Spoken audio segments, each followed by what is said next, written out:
தேவனே, இந்த 11ஆம் நாள் உபவாச ஜபத்துக்காய் கோடானு கூடி ஸ்தோத்திரம்.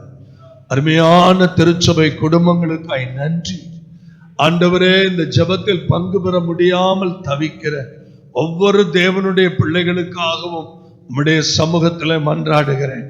இந்த உபவாச கூடுகையின் ஆசீர்வாதங்கள் ஒவ்வொரு குடும்பத்திலும் போய் சேருவதாக. இயேசுவின் பர்வதம் திருச்சபை ஆசீர்வதிக்கப்படுவதாக. நசரேனாகிய இயேசுவின் வல்லமையுள்ள நாமத்தில் இந்த உபவாசத்தில் பங்கெடுக்கிற அத்தனை குடும்பங்களையும் ஆசீர்வதிக்கிறோம் அப்பா. உங்க நாம மாத்திரம் மகிமைப்படுத்தும் இயேசுவின் மூலம் பிதாவே. அமர்வோம். கர்த்தர் நல்லவர். இந்த நாளிலும் கூட ஆதி திருச்சபையில் இருந்த ஞானஸ்நானம், இந்த ஞானஸ்நானம் இதை குறித்து நாம் மிக தெளிவாய் கற்றுக்கொள்ள வேண்டும். வேத புத்தகத்தில் அப்போஸ்தலர் நடபடிகளின் புஸ்தகம் 1ஆம் அதிகாரம் 4ஆம் வசனத்தை வாசிக்கும் போது அங்கே என்ன நடக்குது பாருங்க. அன்றியும் அவர் அவர்களுடனே கூடி வந்திருக்கும் போது அவர்களை நோக்கி, யோவான் ஜலத்தினாலே என்ன செய்கிறார்? ஞானஸ்நானம் கொடுத்தான். நீங்கள் சில நாளைக்குள்ளே பரிசுத்த ஆவியினாலே ஞானஸ்நானம் பெறுவீர்கள். அல்லேலூயா. ஆவிக்குரிய வாழ்க்கையினுடைய முக்கியமான ஒரு பகுதியை தான் நான் உங்களோட பேச இருக்கிறேன். யோவான் புத்தகத்தை படிக்கும்போது, யோவான் புத்தகத்துல 3ஆம் அதிகாரத்துல அங்க பரிசேயனாகிய நிகோதேமு எனப்பட்ட ஒரு மனிதன், யோவான் 3ஆம் அதிகாரம் 1-2 வசனங்கள்ல அங்க இயேசுவை சந்திக்க வர்றான்.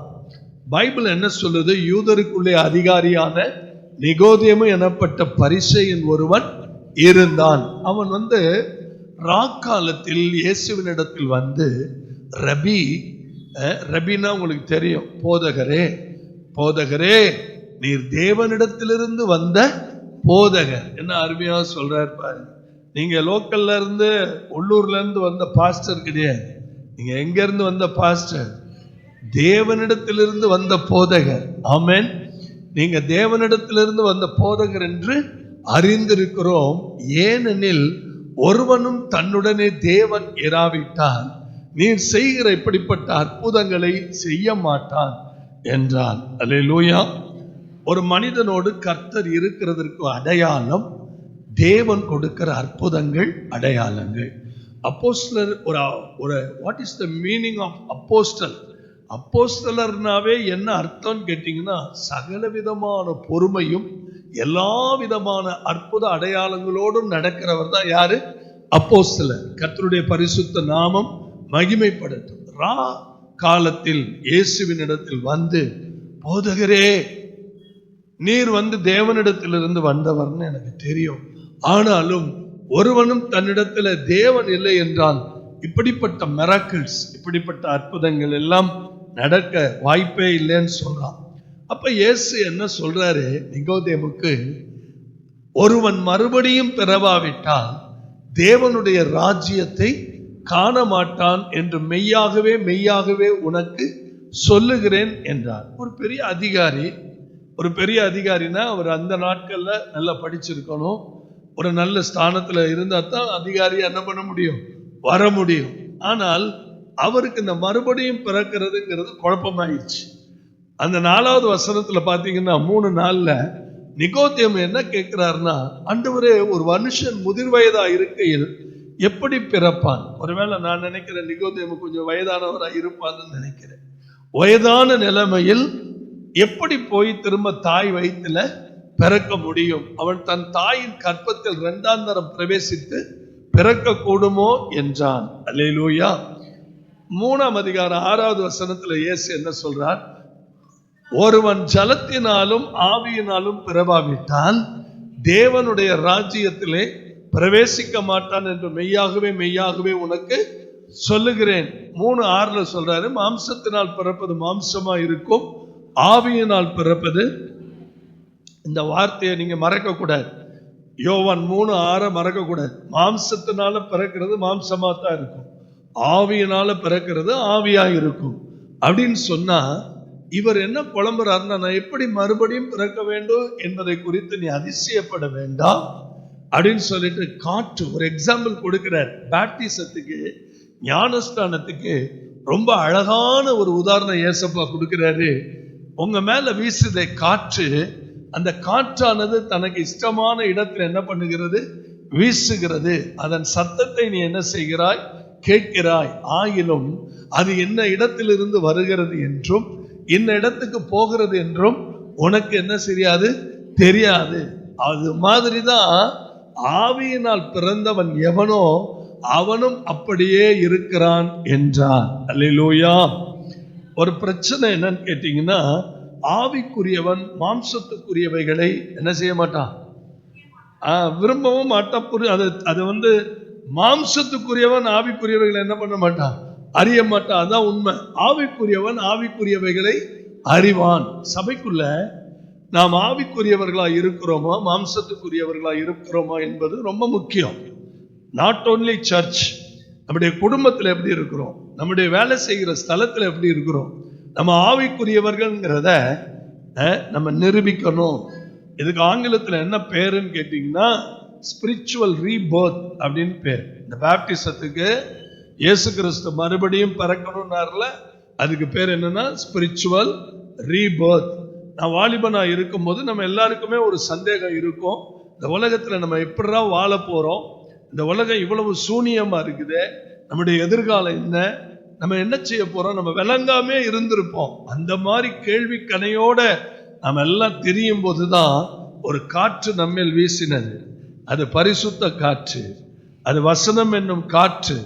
அந்த காற்று வீசிதான் நம்ம எல்லாரையும் கர்த்தர் என்ன பண்ணிட்டாரு, மனம் திரும்புதலுக்கு நேரம் நடத்தி ஞானஸ்தானம் எடுக்க வைத்து சபையில கொண்டு வந்து என்ன பண்ணிட்டாரு, அவரே சேர்த்து பரிசுத்தாவி என்னும் முத்திரையை போட்டு ஞான வரங்கள் என்னும் கிருபையை ஊற்றி சபை என்னும் அந்த அருமையான ஒரு கட்டுமானத்துக்குள்ள அவர் வளர்ச்சி அடைந்து நாளுக்கு நாள் கிறிஸ்துவுக்குள் வளர்ந்து தேறுகிறவராய் கர்த்தர் நம்மை மாற்றியிருக்கிறார். அல்லேலூயா. இதுதான் சத்தியம், இதுதான் உண்மை. அப்படி இருக்கிற காலகட்டத்தில் இந்த பேப்டிசத்தை குறித்து நம்ம இன்னும் கொஞ்சம் விவரமா அறிந்து கொள்ளணும்னு சொன்னா, அப்போஸ்தலர் நடபடிகள் 1ஆம் அதிகாரம் 21ஆம் வாக்கியம் என்ன சொல்லுதுன்னு பாருங்க. யோவான் ஞானஸ்தானம் கொடுத்த நாள் முதற்கொண்டு கர்த்தராகிய இயேசுவானவர் நம்மிடத்திலிருந்து உயர எடுத்துக் கொள்ளப்பட்ட நாள் வரைக்கும், அங்க என்ன அழகா எழுதியிருக்கு பாருங்க, யோவான் ஞானஸ்தானம் கொடுத்த நாள் முதற்கொண்டு. அப்ப இயேசு கிறிஸ்துவுக்கு முன்னால் இந்த பூமியில ஒரு மனிதர் ஆண்டவருடைய வழிகளை ஆயத்தப்படுத்த வந்தார். அவர் பேர் தான் யோவான் ஸ்நானன். நம்ம எல்லாருக்கும் தெரியும். கர்த்தருடைய வழிகளை ஆயத்தப்படுத்துங்கள். மத்தேயு 3ஆம் அதிகாரம் 1வது வசனத்துல மனம் திரும்புங்கள், பரலோக ராஜ்யம் சமீபத்திருக்கிறது அப்படின்னு சொல்லிட்டு என்ன சொல்றாரு, ஆண்டவருக்கு வழியை, அவருடைய பாதைகளை செவ்வாய் பண்ணுங்கள் என்று வனாந்திரத்திலே கூப்பிடுகிறவருடைய சத்தம் உண்டு என்று ஏசாயா தீர்க்கதரிசினால் சொல்லப்பட்டவன் இவனே. நல்ல கவனிக்கணும். கர்த்தருக்கு ஸ்தோத்திரம். இந்த அருமையான இன்சிடென்ட் எப்படின்னா, லூக் சாப்டர் 1ஆம் அதிகாரத்தை படிக்கும் போது பரத்திலிருந்து தூதன் இறங்கி வருவான். இறங்கி வந்து நேர மரியாள்கிட்ட போய் என்ன சொல்வான், இதோ கிருபை பெற்றவளே வாழ்க அப்படின்னு. முதல்ல அந்த வாழ்கிற வார்த்தைக்கு சொந்தமான இடமே பரலோகம் தான். அதை விளங்கி கொண்டவங்க நல்ல கைகளை உயர்த்தி ஒரு அல்லேலூயா சொல்லுங்க. இந்த பூமியில இருக்கிற எவனுக்கு வாழ்கனா என்ன அர்த்தம் தெரியாது. பரலோகத்தில இருந்து வந்த சத்தம் தான் வாழ்க. பரலோகத்திலிருந்து முத வந்த கூக்குரல் தான் என்னது, வாழ்க, நீங்க நல்லா இருக்கணுங்கிற சத்தம் பரத்திலிருந்து வந்தது. கிருபை பெற்றவளே. அப்ப இங்க உட்கார்ந்து இருக்க நம்ம எல்லாரும் கிருபை பெற்றவர்கள். அதனாலதான் வாழ்ந்துகிட்டு இருக்கிறோம். நம்மை பார்த்து தூதன் சொல்றான், கிருபை பெற்றவளே வாழ்க அப்படின்னு சொல்லிட்டு. அந்த லூக்கா 1ஆம் அதிகாரத்துல ரொம்ப அருமையான வார்த்தைகள் இருக்கு. என்ன வார்த்தைன்னு கேட்டீங்கன்னா, தேவ தூதன் இந்த வார்த்தையை சொல்லி முடிச்சுட்டு, நீ கர்ப்பவதியாகி ஒரு குமாரனை பெற போற, அதுவருக்கு இயேசுன்னு நீ என்ன செய்ய போற, பேர் வைக்க போற, அவர் பெரியவராய் இருப்பார், உன்னதமானவருடைய குமாரன் எனப்படுவார், கர்த்தராகிய தேவன் அவருடைய பிதாவாகிய தாவீதின் சிங்காசனத்தை அவருக்கு கொடுப்பார், அவர் யாக்கோப்பின் குடும்பத்தாரை என்னென்னைக்கும் அரசாள்வார், அவருடைய ராஜ்யத்துக்கு என்ன இருக்காது, முடிவிராது என்றார். அதற்கு மரியாள், தேவ தூதனை நோக்கி, உண்மையாகவே இந்த அம்மாவை நான் ரொம்ப பாராட்டேன். நேருக்கு நேரா ஒரு கர்த்தருடைய தூதனை, பரத்திலிருந்து வந்த தூதனை ஃபேஸ் டு ஃபேஸ் பார்க்கணும்னா இது சாதாரண விஷயமா? இது நம்ம பைபிள்ல சாதாரணமா படிக்கிறோம். ஒரு தேவ தூதனை நீங்க சாதாரணமா பார்த்துட்டு இப்படி உட்கார்ந்துருப்பீங்களா? உட்கார்ந்துருக்க முடியுமா? இல்ல நீங்க உங்க ஜப அறைக்கு நீங்க ஒரு தூதன் வர்ற என்ன சுருண்டு கதறி அங்கிட்டு ஓடி போய் விழுந்துருவீங்க. நம்ம நேருக்கு நேர ஒரு காரியம் கேட்கிறாங்க, இது எப்படி ஆகும்? இது அதுக்கு காரணம் என்னன்னா, இந்த அம்மாட்ட ஒரு ஸ்பெஷாலிட்டி, நல்ல ஆண்டவர் இந்த அம்மாவை ஆயத்தப்படுத்தி வச்சிருந்தேன். இங்க இருக்கிற பூமியில இருக்கிற இவ்வளோ லேடிஸ்ல இந்த அம்மா வயிற்றுல பிறக்கணும்னா அந்த அம்மாவை எப்படி ஆயத்தப்படுத்தி இருப்பார்? கொஞ்சம் யோசிச்சு பாருங்க, கொஞ்சம் கற்பனை பண்ணுங்க. அப்ப அந்த அந்த அந்த அம்மாவுக்கிட்ட எவ்வளவு பெரிய கிருபை இருந்திருக்கணும். அல்லேலூயா. அப்ப அவங்க வயிற்றுல பிறகு இது எப்படி நடக்குன்னு கேட்கிற. நான் புருஷனை அறியனே, நான் ஒரு கன்னி பெண்ணாச்சே, எனக்கு புருஷன் இல்லையே, எப்படி எனக்கு இப்படி பிறக்கும்? அப்ப ரொம்ப அழகா தேவதூதன் சொல்றான், பரிசுத்த ஆவி உன்மேல் வரும். அல்லேலூயா. யார் உன் மேல வருவா? நல்லா நீங்க விளங்கிக்கணும், குழம்பிக்க கூடாது. எல்லாரும் பரிசுத்த ஆவியை பெறதுக்கு 120 பேரும் அப்போஸ்தலர் படியில உட்கார்ந்து இருக்கும் போது இந்த அம்மாவும் உட்கார்ந்து இருந்தாங்களா இல்லையா? அப்ப இப்ப பெத்துக்கிட்ட பரிசுத்த ஆவி என்ன? இப்ப பெத்துக்கிட்ட பரிசுத்த ஆவி என்ன? பிதாவிடத்திலிருந்து வந்த விலையேறப்பட்ட the blood of Jesus, அந்த விலையேறப்பட்ட ரத்தம், அது ஆவியானவர் மூலமா அனுப்புற உன்னதமானவருடைய பலம் உண்மையில் இறங்கும். பேதுரு தான் அதை எழுதுற, the precious blood ன்னு எழுதுற. அந்த விலையேறப்பட்ட ரத்தத்தை ஆவியானவர் மூலமா அனுப்புற. இதெல்லாம் நம்ம அறிவுக்கே எட்டாத விஷயம். உன்னதமானவருடைய பலம் உண்மையில் இறங்கும். ஆதலால் உன்னிடத்தில் பிறக்கிற பிள்ளை எப்படிப்பட்ட பிள்ளை? ஒரு ஆண் மகன் மூலமா பிறக்கிற பிள்ளை இல்ல. தயவு செய்து எல்லாரும் நல்லா கவனிங்க. புருஷ மனைவிக்கு பிறந்து அதை தெய்வம் என்று வழிபடுகிற மக்களை நம்ம என்ன நினைக்கிறது? அவங்களுக்கே தெரியுது. அநேகர் கண்கள் திறக்கப்பட்டு என்னென்னமோ சொல்லி திட்டுறாங்க. ஒரு தெய்வம்னு சொன்னா தனித்துவம் இருக்க வேண்டும். அதுக்கு பேர் தான் கர்த்தத்துவம். ஒரு தெய்வம்னு சொன்னா அது தன்னிலே தானே நிகரற்றது. அல்லேலூயா. அப்படி இருக்கும்போது உன்னிடத்துல பிறக்கிற பிள்ளை எப்படிப்பட்ட பிள்ளை? பரிசுத்தம் உள்ளது. இது மனுஷ சித்தத்தினாலோ புருஷனுடைய விருப்பத்தினாலோ பிறக்கிற பிள்ளை இல்ல. சோ நல்லா அண்டர்லைன் பண்ணிக்கங்க, இது ஹெவன்ல இருந்து வந்ததுனால இது தேவகுமாரன் எனப்படும். சந்தோஷமா ஒரு ஆமென். அப்ப இந்த காரியத்தை கர்த்தர் தூதன் சொல்லி அனுப்பின அந்த பிராக்ஷன் ஆஃப் செகண்ட் உன்னுடைய ஒரு வார்த்தை சொல்றாரு பாருங்க. இனத்தால் ஆகிய எலிசபெத் 36வது வசனத்துல சொல்றாரு, தன் முதிர் வயதிலே ஒரு புத்திரனை கர்ப்பம் தரிக்கிறாள், மலடி எனப்பட்ட அவளுக்கு இது 6ஆம் மாதம். இதை ஏன் சொல்லணும்? நல்ல கவனிச்சுக்க. உன் வயிற்றுல பிறக்கிறது பரிசுத்தம் உள்ள. அதுக்கு முன்னாடி ஒரு அம்மா உன் இனத்தால், ஒரு சொந்தக்காரி. யாரு? எலிசபெத். அந்த அம்மா இப்ப 6வது மாசம். இப்ப அந்த அம்மாவுக்கு இப்ப நம்மளுடைய ஒரு கால்குலேஷன் போட்டோம்னா அந்த அம்மாவுக்கு ஒரு 6ஆம் மாசம்னா யோவானுக்கு ஏசப்பாவுக்கு ஒரு வயசு டிஃபரன்ஸ் வரும்னு நினைக்கிறேன். 6 மாசம். அம்மாவுக்கு மரியம்மாவுக்கு எப்ப கர்ப்பம் ஆனிச்சுன்னு உங்களுக்கு தெரியும். அந்த அந்த அந்த அந்த 6 மாசத்துல நீங்க கணக்கு பண்ணி பாருங்களேன். நம்ம 6 மாசம் சொல்லிக்கலாம், 6 மாசம் தாண்டி தான் போகும். இந்த கணக்குல நமக்கு வேணாங்கிறீங்களா? இதுல நிறைய விஷயங்கள் இருக்கு, அதுக்காக சொல்றேன். இந்த ப்ரிப்பரேஷன், ஜீசஸ் உடைய வருகைக்கு முன்பாக யோவான் பூமியில வேலையை ஆயத்தப்படுத்தணும். அதுக்குத்தான் கர்த்தர் ஒருத்தரை உன் இனத்தால், ஆமென், உன் இனத்தால் 6ஆம் மாதம் வயிற்றுல கர்ப்பஸ்திரியா இருக்கிறான் அப்படின்னு சொல்லிட்டு அவளுக்கு இது 6ஆம் மாதம் சொல்லிட்டு ஒரு வார்த்தை கொடுக்கிறாரு பாருங்க. இதுவும் பரத்திலிருந்து வந்த வார்த்தை தான். மலடின்னு நீ நினைச்சிட்டு இருக்கலாம். தேவனாலே கூடாத காரியம், எவ்ரிதிங் இஸ் பாசிபிள். பரலோகத்தினால எல்லாம் முடியும்.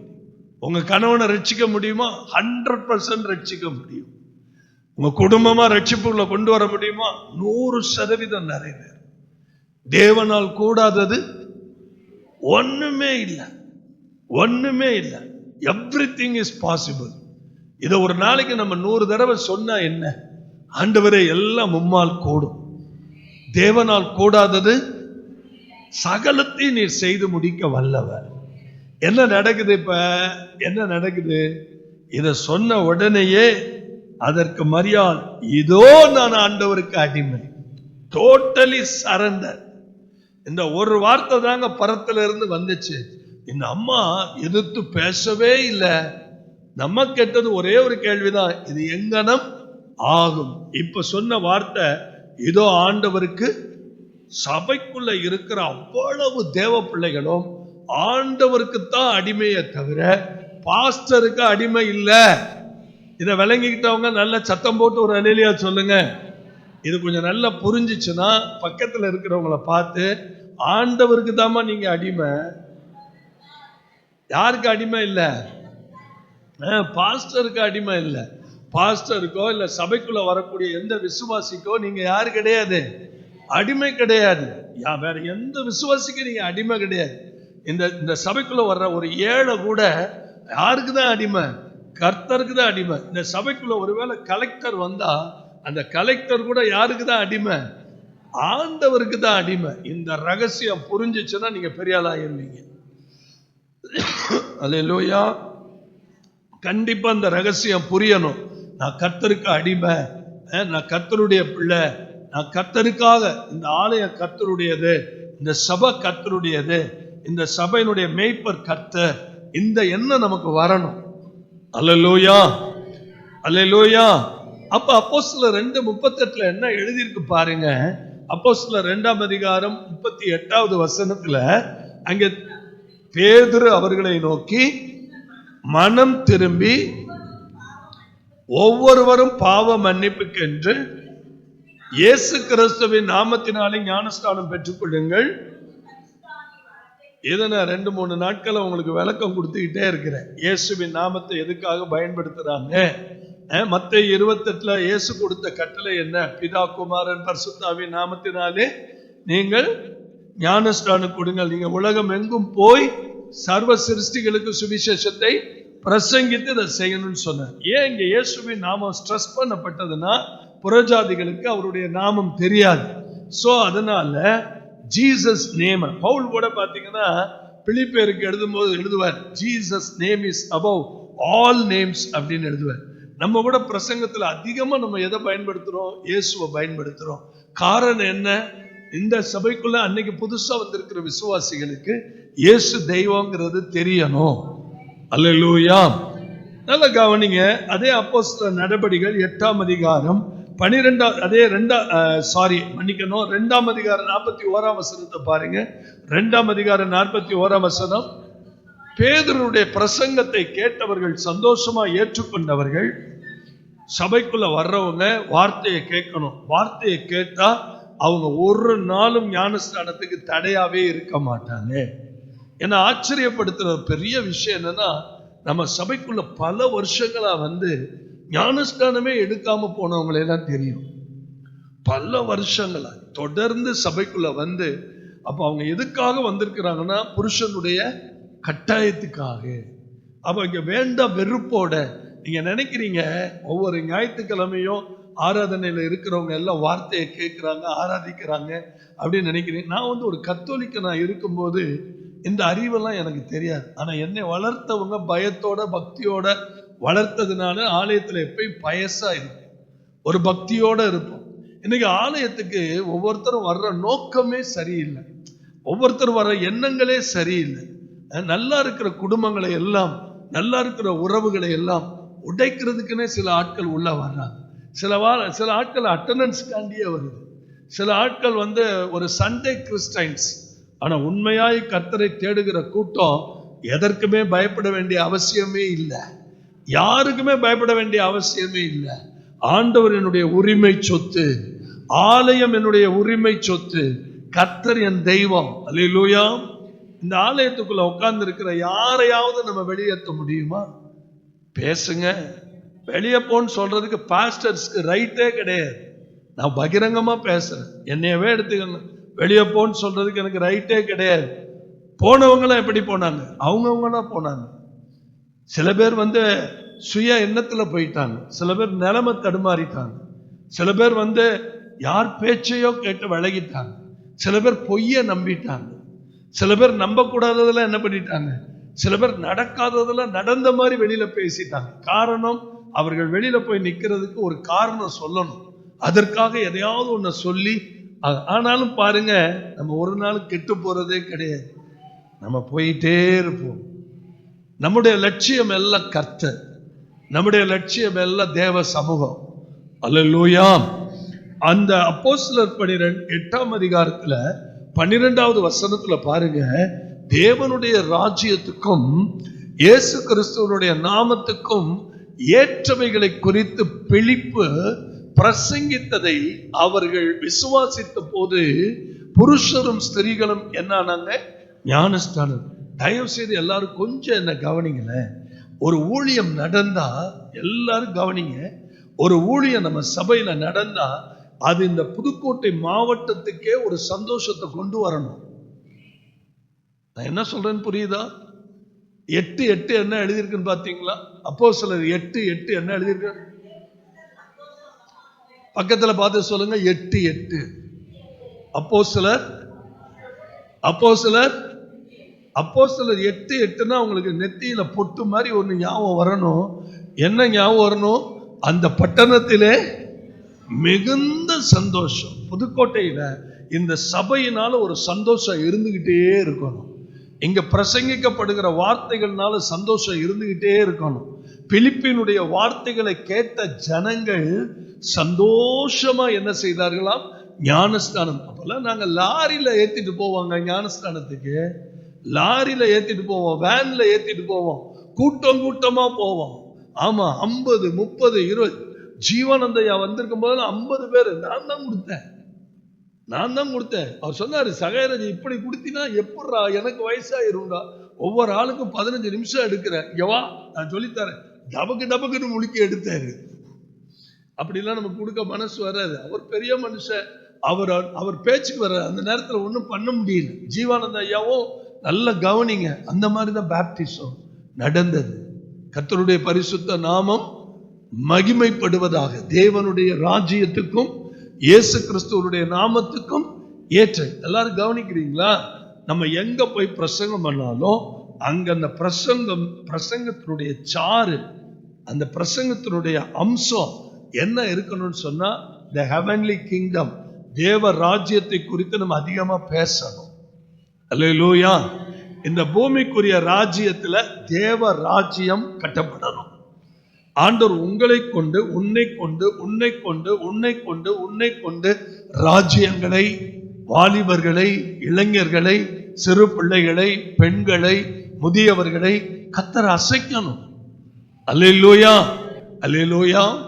தேவனுடைய ராஜ்யத்துக்கும் இயேசு கிறிஸ்துவனுடைய நாமத்துக்கும் ஏற்றவைகளை குறித்து பிலிப்பு பிரசங்கித்ததை அவர்கள் விசுவசித்த போது புருஷரும் ஸ்திரீகளும். நம்ம மூலமா தொடரப்படுற ஜனங்கள் கர்த்தருக்கு நேரம் நடத்தணும். கர்த்தருக்கு நேரம் நடத்துறதுன்னா என்ன? ஞானஸ்தானத்துக்கு நேரம் நடத்தணும். ஞானஸ்தானம் எடுத்தோன்னா சபையில அங்க வகிக்கணும். தொடர்ந்து அவங்கள பாஸ்டர்ட்ட கொண்டாந்து விடணும். அவங்க ஆராதனைக்கு வரலன்னா அவங்கள விசாரிக்கணும். அதுக்கு தாங்க கர்த்தர் நம்மளை வச்சிருக்கிறார். சந்தோஷமா ஒரு ஆமென். அல்லேலூயா. இந்த சபையை ஒழுங்குபடுத்துறதுக்காக நம்ம எடுத்த பிரயாசங்கள் ஏசப்பா 36 வருஷமா நம்ம கண்ணீர் வடிச்சு என்னென்ன முயற்சியா எடுத்தோம். சபையை நல்ல விதத்துல கொண்டு வரணுங்கிறதுக்காக நம்ம எடுத்த பிரயாசங்கள் எவ்வளவோ. ஆனாலும் உடைக்கப்பட்டோம், சிதைக்கப்பட்டோம், சிதறப்பட்டோம், பிரிக்கப்பட்டோம். ஆனாலும் நம்ம கெட்டு போகல, நிலைச்சு நிக்கிறோம். சில சபைகள் காணாமலே போயிருச்சு. சில சபைகள் உடைக்கப்பட்டவன ஆட்களே இல்லாம போயிட்டாங்க. ஸ்தோத்திரம். அதெல்லாம் போகட்டும். அதெல்லாம் நம்ம பேசுறேன்னாக்க அதெல்லாம் ரொம்ப பெரிய விஷயங்கள். வேதத்துல நம்ம இன்னும் கொஞ்சம் டீப்பா போவோம். அந்த பிலிப்பினுடைய பிரசங்கத்துல எல்லாரும் மனம் திரும்பிட்டாங்க. பாருங்க, இதே 8ஆம் அதிகாரம் 15வது வசனத்தை பாருங்க. 8ஆம் அதிகாரம் 15வது வசனத்துல, இவர்கள் வந்தபோது அவர்களில் ஒருவனும் பரிசுத்தாவியை பெறாமல் கர்த்தராகிய இயேசுவின் நாமத்தினாலே ஞானஸ்தானத்தை மாத்திரம் பெற்றிருக்கிறதை நல்ல கவனிக்கணும். வெறும் ஞானஸ்தானம் போதுமானது அல்ல. அல்லேலூயா. எந்த அளவுக்கு நம்ம ஞானஸ்தானத்துக்கு கீழ்ப்படிஞ்சோமோ அந்த அளவுக்கு பரிசுத்த ஆவியானவருடைய அபிஷேகம் நமக்குள்ள இருக்க வேண்டும்.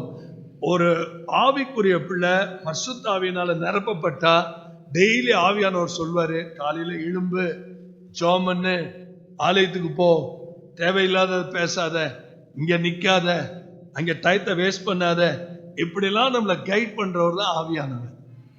அவருக்கு பேர் தேற்றரவாளர், அவருக்கு பேர் நம்மை நடத்துகிறவர், ஆலோசனைக்காரர்.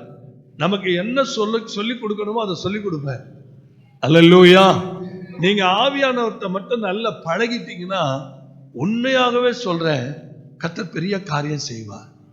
தம்பி சொன்னா பாருங்க, எபி உஜ்ஜைன்ல ஒனாசிஸ் அண்ணன் போய் உஜ்ஜைன்ல நான் பேசின சர்ச்சில் பேசியிருக்காங்க. ஒரு 50 பாஸ்டர்ஸ் வந்திருக்கிறாங்க. இந்த 50 பாஸ்டர்ஸ்க்கு மத்தியானம் எல்லாருக்கும் சிக்கன் பிரியாணி ஒனாசிஸ் அண்ணனே பணம் செலவழிச்சு கொடுத்துட்டு அடுத்த கிராமத்துக்கு போகும்போது ஈகோ கார் நின்றுருக்கு. கார்ல ஏறி உட்கார்ந்த உடனே அந்த பாஸ்டர் டிரைவ் பண்ண ஆரம்பிச்சிட்டார், ஜேசஸ். அப்போ இந்த கார் பரவாயில்லையே, நல்ல புது கார்லாம் வாங்கியிருக்கிறீங்க அப்படின்னு ஒனாசிஸ் அண்ணன் கேட்டோன்னே, புதுக்கோட்டை தெரியுமா தமிழ்நாட்டில்? ஆமாம். அங்கே ஒரு பிரேயர் வாரியர், ஒரு ஜெப வீரர் இருக்கிறார் தெரியுமா? ஆமாம். யார்? சகாயர். ஆமாம், என்னுடைய நண்பர். அவர் வாங்கி கொடுத்த கார் தான் இது. இது வரைக்கும் மிஷனரி ஊழியத்தில் அவர் எங்கேயுமே கார் வாங்கி கொடுக்கல, சர்ச்சு தான் கட்டி இருக்கிறார். எங்களுக்கு தான் கார் வாங்கி கொடுத்துருக்கிறாரு. ஒரு சபை கட்டுறதுக்கு 5 லட்சம் ரூபா கொடுத்துருக்கிறாரு அப்படின்னு சொன்ன உடனே ஒனாசிஸ் அண்ணன் ஆச்சரியப்பட்டிருக்கிறாங்க. தம்பி இங்கேயே வந்துருச்சா அப்படின்ட்டு. கர்த்தருக்கு ஸ்தோத்திரம். ஆமா, இல்லை எதுக்கு சொல்றேன் அப்படின்னா, இந்தியாவில் உள்ள எல்லா இடங்கள்லையும் கால் வச்சாங்க, தமிழ்நாட்டில் உள்ள எல்லா மாவட்டத்திலையும் கால் வச்சாங்க, புதுக்கோட்டையில் இருக்கிற எல்லா கிராமம் சாகிறதுக்குள்ள சாதிச்சிடணும். பக்கத்தில் அப்படி சொல்லுங்க, சாகிறதுக்குள்ள. ஆமா, சாதிச்சுட்டு அப்புறம் தூக்கிட்டு போங்கடான்னு சொல்லணும், அவ்வளவுதான். எல்லாம் முடிந்தது, நல்ல போராட்டத்தை போராடினேன்னு நம்ம சொல்லணும் வாயினால. கைகளை உயர்த்தி ஒரு அல்லேலூயா சொல்லுங்க. ஆமா, இது அப்போஸ்தலர் பணியில 8ஆம் அதிகாரத்துல 38வது வசனத்துல 8, 36, 37, 38 நல்ல கவனிங்க. கந்தாகிய மந்திரி உட்கார்ந்து இருக்கா சேரியட்ல. என்ன பண்றாரு கர்த்தர்? பிலிப்பு என்ன பண்றாரு? தூக்கிட்டு போயிடுற சர். அப்ப பிளைட் எல்லாம் இல்ல. பிலிப்பை தூக்கிட்டு போன உடனே அந்த ரதத்தோட சேர்ந்து கொள், ஜாயின் திஸ் சேரியட், இந்த ரதத்தோட சேருங்கிற ஒரு விஷயம் தெரியுமா உங்களுக்கு? தேவ ஆவியை பெற்ற பிள்ளைங்க தேவ ஆவியில நடக்கும் போது யாரோட சேரணுங்கிறத சேர்த்து விடுறவரே ஆவியானவர் தான். இதை விளங்கிக்கிட்டவங்க நல்ல ஒரு கைகளை தட்டி ஆண்டவரை மகிமைப்படுத்துங்க பார்க்கலாம். சோ இவ்விதமாய் அவர்கள் வழி நடந்து போகையில் தண்ணீர் உள்ள ஒரு இடத்திற்கு, அப்பொழுது மந்திரி இதோ தண்ணீர் இருக்கிறது, ஞானஸ்தானத்துக்கு வசனத்துக்கு கீழ்ப்படிஞ்சு அற்புதம் நடக்கும். சந்தோஷமா ஒரு அல்லேலூயா. இந்த ஞானஸ்தானத்துல நிறைய விஷயங்கள் இருக்குது. ஆண்டவருக்கு சித்தமானால் நல்ல கவனிங்க. இந்த உங்களுக்கு பிலிப்பு 8:38 மந்திரிக்கு ஞானஸ்தானம் கொடுக்கிறார் பாருங்க. இதோட முடிச்சுக்குவோம். 8:37, 38 படிங்க பார்க்கலாம்.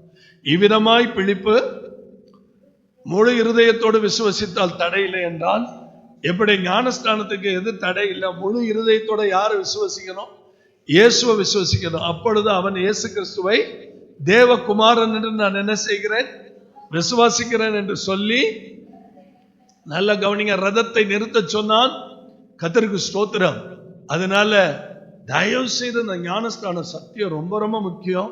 கர்த்தர் நல்லவர். நீங்க எல்லாருமே ஞானஸ்தானம் எடுத்துட்டீங்க. ஒரு ஆத்துமாவை ஞானஸ்தானத்துக்கு நேரம் என்ன செய்யணும்? இது மனம் திரும்புதலுக்கு ஏற்ற ஞானஸ்தானத்தை யோவான் கொடுத்தார். அக்கினியினாலும் பரிசுத்த ஆவியினாலும் இயேசு ஞானஸ்தானம் கொடுத்தார். சீஷர்களும் அப்படியே கொடுத்தாங்க. கடைசி நாட்கள்ல மாம்சமான யாவர் மேல நாவியை, வெறும் பேப்டிசம் போதாது, பரிசுத்த ஆவியானவர் வேணும், வரங்கள் வேணும், கிருபைகள் வேணும். அப்படி சொல்லி உங்களை வாழ்த்துகிறேன், ஆசீர்வதிக்கிறேன். என்ன ஏராளமான சத்தியம் இருக்கு, நம்ம தியானிக்கலாம். இந்த 21 நாட்கள் முடியும் போது நம்ம சபையில ஒரு தெளிவான தரிசனங்கள் இருக்க வேண்டும். அல்லேலூயா. அல்ல தகப்பனே, நன்றியோடு உம்மை நாங்கள் ஸ்தோத்தரிக்கிறோம். இயேசுவின் நாமத்தினாலே இந்த மகிமையான ஆராதனைக்காய் ஸ்தோத்திரம். இந்த உபவாச நாளின் 11ஆம் நாளுக்காக நாங்கள் நன்றி செலுத்துகிறோம். கர்த்தர் நல்லவர் என்று நாங்கள் துதிக்கிறோம். என் தேவனுடைய நாமத்தை நாங்கள் உயர்த்துகிறோம். இன்றைக்கு நாங்கள் அந்த ஞானஸ்தான சத்தியத்தை குறித்து ஆராய்ந்தோம். இந்த ஞானஸ்தான சத்தியத்தை குறித்து விளங்கிக் கொண்டோம். கர்த்தருடைய நாமம் மாத்திரம் மகிமைப்படுவதாக, எங்கள் ஒவ்வொருவருடைய இருதயமும் உயிர்ப்பிக்கப்படுவதாக. இன்னும் சபையில ஞானஸ்தானம் எடுக்காதவர்கள் ஞானஸ்தானத்துக்கு ஒப்பு கொடுக்க நீர் கிருபை தார். கர்த்தர் ஒருவரே அவர்களை சந்தோஷப்படுத்தி நிறைவான பாதைக்கு நேராய் நடத்துவாராக. எல்லா துதியும் கனமும் மகிமையும் ஸ்தோத்திரமும் ஒருவருக்கே நாங்கள் செலுத்துகிறோம். மீட்பர் இயேசுவின் மூலம் பிதாவே.